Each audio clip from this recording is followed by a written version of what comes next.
Hello everyone, welcome to my channel SD kitchen recipes. আমার আজকের recipe একদম অনুষ্ঠান বাড়ির মতো তৈরি বেঙ্গলি স্টাইলে ভেজিটেবল ফ্রাইড রাইস রেসিপি। কিভাবে তোমরা বাড়িতে এত সুন্দর ঝরঝরে ফ্রাইড রাইস বানাতে পারবে সেটাই তোমাদেরকে আজকে দেখাবো। তো চলো দেখে নেওয়া যাক আজকের এই রেসিপি। ফ্রাইড রাইস বানানোর জন্য এখানে আমি কিছু ভেজিটেবলস কেটে নিয়েছি গাজর, ক্যাপসিকাম আর বিনস। এখানে তোমরা মটরশুঁটিও দিতে পারো, আমার কাছে অ্যাভেলেবেল ছিল না এই মুহূর্তে, সেজন্য আমি দিইনি। এই সমস্ত ভেজিটেবলসগুলোকে ভালো করে ধুয়ে কেটে নিয়েছি। এবার এদিকে আমি নিয়ে নিয়েছি 250 গ্রাম চাল। 250 গ্রাম চালকে ভালো করে ধুয়ে নিয়েছি 2 থেকে 3 বার জল পাল্টে ধুয়ে নেওয়ার পরে এখন আগে থাকতে আমি হাঁড়িতে গরম জল করতে বসিয়ে দিয়েছিলাম। জলটা প্রায় গরম হয়ে এসছে। এবার দিয়ে দিলাম 2 চা চামচ মতো লবণ। লবণটা একটু বেশি পরিমাণে দিতে হবে, তাহলে কিন্তু ভাতের মধ্যে সমস্ত লবণটা ঢুকে যাবে। লবণটা দেওয়ার পর তারপরে দিয়ে দিলাম চালটা দিয়ে লবণের সাথে ভালো করে চালটাকে মিশিয়ে নিয়ে এখন ঢাকা দিয়ে দেবো।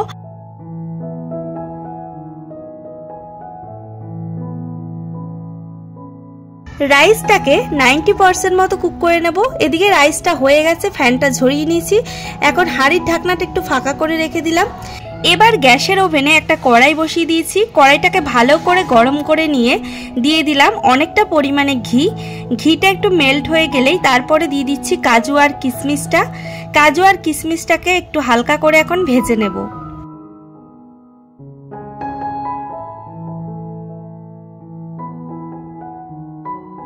কাজু কিশমিশগুলো দেখতে পাচ্ছ ভেজে নিচ্ছি, ভাজাও হয়ে গেছে। এবার একটা বাটির মধ্যে তুলে নিলাম।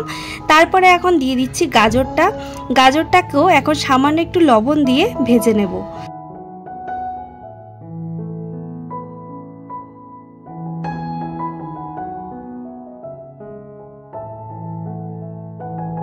গাজরটাকেও সামান্য লবণ দিয়ে ভেজে নিচ্ছি, ভাজা হয়ে গেছে, তুলে নিলাম। এখানে কোনো হলুদ ব্যবহার করিনি আমি, তাহলে কিন্তু রাইসটাও হলুদ হয়ে যাবে, তাই এখানে শুধু লবণ দিয়ে ভেজে নিচ্ছি। তারপরে দিয়ে দিলাম বিনসগুলো দেওয়ার পর বিনসগুলোকেও এখন সামান্য লবণ দিয়ে ভেজে নিচ্ছি।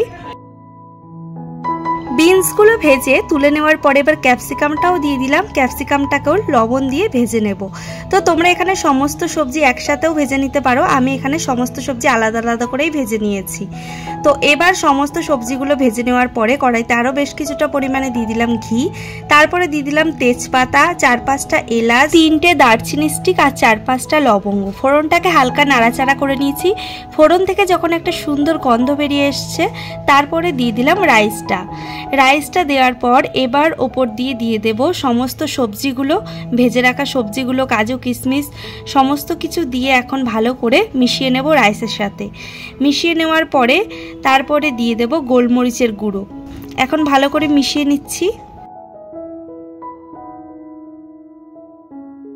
সবজিগুলো রাইসের সাথে ভালো করে মিশিয়ে নিয়েছি। এবার দিয়ে দিলাম গোলমরিচের গুঁড়ো দেওয়ার পর দিয়ে দিলাম গুঁড়ো করে রাখা চিনি। তোমরা এখানে গোটা চিনিও দিতে পারো, আমি এখানে এলাচ আর চিনি একসাথে গুঁড়ো করে নিয়েছি, তো সেটা দিয়ে দিলাম। তো দিয়ে আবারও ভালো করে মিশিয়ে নিচ্ছি। এলাচ আর চিনি একসাথে গুঁড়ো করে দিলে কি হয়, রাইসে দারুণ একটা ফ্লেভার আসে।